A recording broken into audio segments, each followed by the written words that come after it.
Está no ar, Rádio Sindsask. As principais informações da categoria, você confere agora. Salve, gente! Está no ar mais uma edição da sua Rádio Sindsask e hoje recebendo o diretor Edgley Souza, que nós vamos conversar sobre ações judiciais contra o desvio de função. Tudo bom, Edgley? Tudo tranquilo, Valdir, é um prazer estar aqui, é um prazer poder falar com a nossa categoria e com muito mais gente que vai estar ouvindo a Rádio Sindsask, né? Começando já com o nosso assunto, o que é desvio de função? Valdir, isso é um tema que não é peculiar só da nossa categoria, né? Isso é um tema que ele repercute em praticamente todas as áreas do serviço público. O que caracteriza o desvio de função e o que é o desvio de função é que o ingresso no serviço público ele só se dá através do concurso público. Claro. Porém, ocorre muito que a gente ingressa em uma função, de repente, por algum motivo político, alguma questão política, essa função ela é desativada, ou seja, eles terceirizam esse papel e esses servidores são colocados em funções que não são aquelas de origem do concurso e que, na maioria das vezes, são funções específicas de um cargo até diferente da complexidade do cargo de ingresso. Ou seja, vou citar o meu exemplo, Valdir, que eu acho que é o melhor para a gente poder falar. Eu sou auxiliar na secretaria.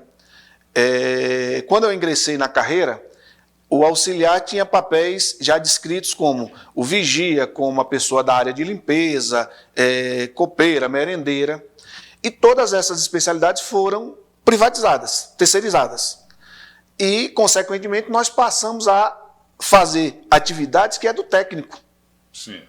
Então, isso é o desvio de função. A minha especialidade e o meu cargo era de nível básico e eu passei a desempenhar atividades que são inerentes ao cargo técnico, que é um cargo de nível médio.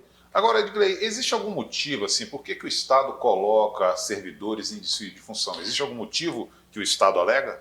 Isso é importante, Valdir. Na verdade, é o seguinte, isso tem uma vantagem absurda para o Estado. Você imagina o seguinte, o salário do técnico, que aí eu estou explicando a minha situação especificamente, que é o exemplo, o salário do técnico ele é bem diferente do salário do auxiliar, para maior. Claro. Tá?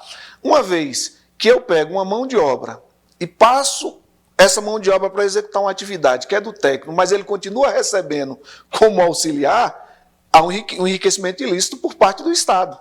Né? Então, é uma vantagem absurda para o Estado isso. Claro. Eu não preciso contratar, eu não preciso chamar concurso, porque eu vou aproveitar essa mão de obra para fazer uma atividade que não é dele. Então, aí é onde paira a vantagem para o Estado, né? E a motivação maior do desvio de função. Você falou a questão de vantagem. Agora, o desvio de função, ele pode ser também uma vontade do servidor? É bem difícil. Eu vou até tentar resumir e tentar chegar num ponto que as pessoas consigam entender. Vamos lá. E vou te colocar uma situação real que ocorre dentro do serviço público. A especialidade do motorista, por exemplo, ela é uma especialidade do técnico. Sim. A minha especialidade é do auxiliar, correto? Existem algumas gratificações peculiares de algumas unidades, nossa, que você está trabalhando, por exemplo, tem unidade de alta complexidade que eu recebo uma gratificação daquela unidade. Evidentemente, a vida das pessoas hoje anda meio no limite da questão financeira. Sim. Então, ninguém consegue abrir mão de qualquer percentual, de qualquer valor, porque hoje fica muito difícil. Então, na verdade, é o seguinte, para você dirigir, o governo usa um mecanismo que diz o seguinte, ele manda um pedido de autorização para dirigir. Certo. Uma coisa, Valdir, é um servidor, vamos lá, eu sou auxiliar, e eu pego uma autorização para dirigir esporadicamente, numa necessidade emergencial e tal. Outra coisa é o Estado pegar e fazer o seguinte, olha, solicita essa autorização, mas me coloca efetivamente como motorista de uma unidade.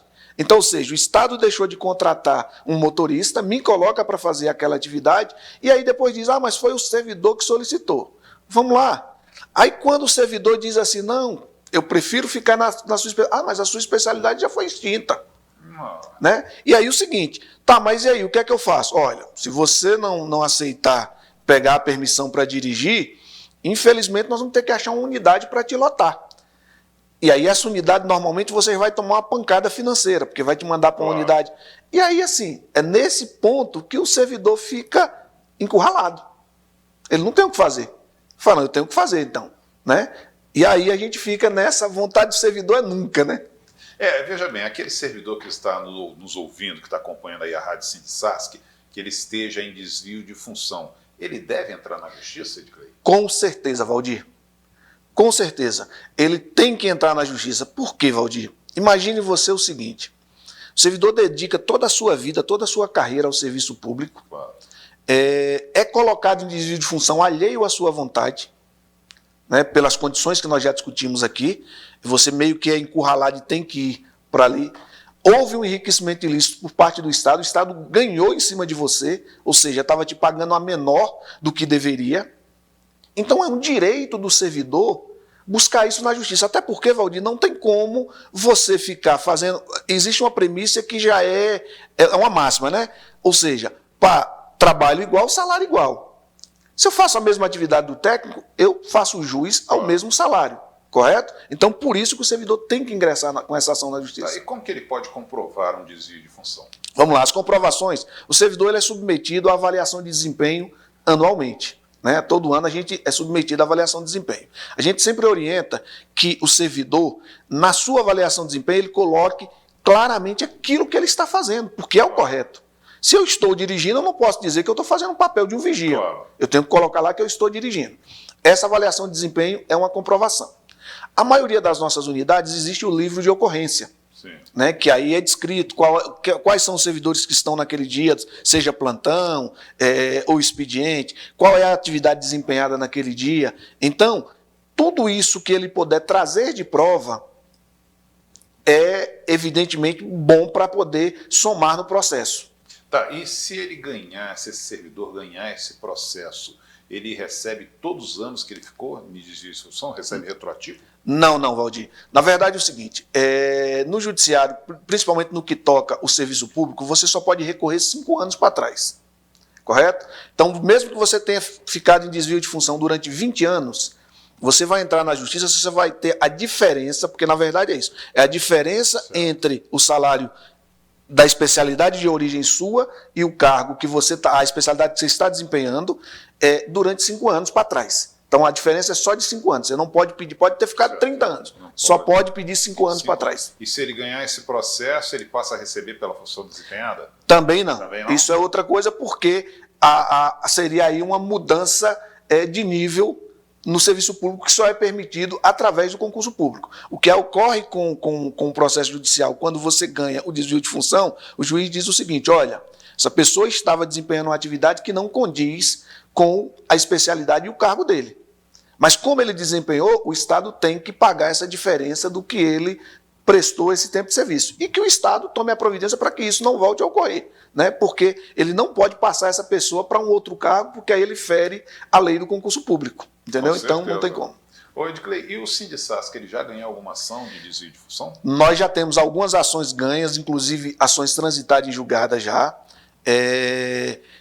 Eu até estava tentando, Valdir, trazer para cá agora, mas não deu tempo. A gente em breve vai divulgar nas nossas mídias sociais uma média de quantos processos nós já tivemos êxito, mas já temos sim alguns processos que foram ganhos e, volto a dizer, o servidor tem que ingressar com essa ação. Isso é importante. Edclei Souza, nós estamos chegando ao final de mais uma edição da Rádio Sindicasc. Nas suas considerações finais, aproveite também para falar dos informes do nosso sindicato, né? Valdir, é importante. Primeiro, né, agradecer a oportunidade de estar aqui, de poder falar para os nossos servidores, de poder trazer um pouquinho do que a gente discute, de situações que às vezes passa alheia aos servidores, né?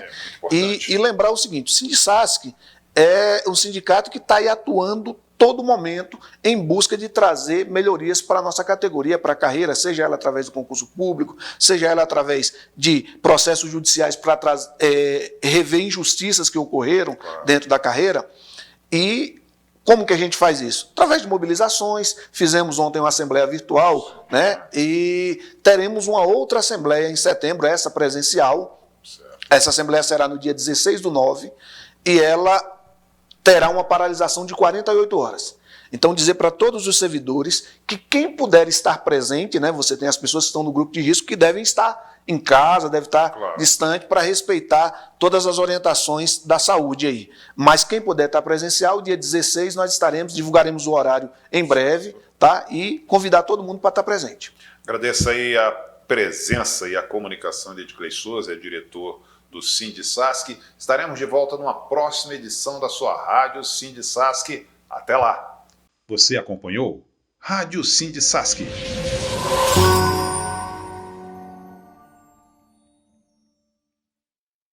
Estaremos de volta na próxima quinzena, sempre às quartas-feiras, às 8 horas da manhã. Até lá!